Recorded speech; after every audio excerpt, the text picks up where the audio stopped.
Thursday morning is our Adopt a Pet segment, and today we typically talk with Deb from Manhattan with T. Russell Rights, but she's been talking about getting an animal control officer in for quite some time, and Brandon Sokol, he's going to join us now to talk about that. First of all, though, you have an animal here, a girl dog, if you would, and tell us about the dog. This is Sasha. She's been with us for about 65 days, so she's our longest resident right now at the animal shelter. She's a pretty well-behaved dog. We call her American shelter dog because she's kind of a mixture of a bunch of different things. She's relatively well trained and obedient. She's kind of selective on her dog friends. That's why she was brought to the animal shelter, because she wasn't getting along with the other dog in the house. But she has made dog friends at the animal shelter. Hey. But, you know, we just supervise her. She has had friends, you know, that she kind of goes out in the yard. She gets walks with volunteers every day. She does pretty well on the leash. She is kind of a bit of a puller. She's pretty athletic and strong. But, hey, It's almost like she sees herself. She's seeing something she's excited about over there. I think there's like something waving over there that she's excited about. Hey, can you the leave little it? flag blowing in the wind over there. But what we've got going on here is you're actually a partner with T. Russell Rights, are you not? Correct. We work out of that animal shelter. We respond to calls through Riley County Police Department. So we're getting dispatched to them for, you know, multiple different types of calls throughout the day, assisting the community, but then also working in the shelter with the animals, and then just assisting there whenever we can. All right. Tell me about the process. Somebody actually calls in saying, hey, there's a dog loose, something like that. What's the process of getting that animal? Yeah, well, I mean, they call into our Riley County Police Department for us.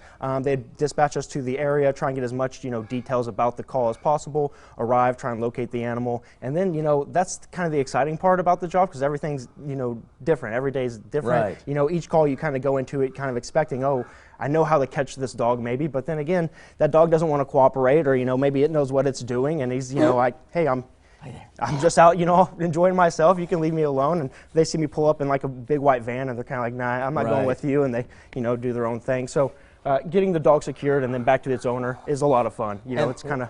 Well, what's the process after you do catch the dog on identifying the dog and trying to find its home? Yeah, so identification is key. You know, if a dog has a microchip, like all our dogs, we can scan that, get a code, type that into a database, get owner information. You know, if I can get that right away in the field, I'll take the animal right back to the owner, you know, rather than bring it to the animal shelter and pound it, that kind of thing. It's stressful on the pet. It's just, you know, cost efficient to just return the animal, that kind of thing. Repeat offenders, then we might take a couple more steps, maybe writing citations or at least notifications, trying to get that action corrected so the dog's not continuing to be at large. But microchipping is important, you know, making sure that the pet licensing is kept up. So most towns like Manhattan, you know, we have to register a rabies vaccine for city pet license. Having that done is really important, especially if they're wearing those tags, because again, I can just look up that number in our database and return the animal right to their home. All right, I've got one last thing, and you've got 10 seconds to answer. What's the ratio between people that actually surrender an animal versus the ones that you capture?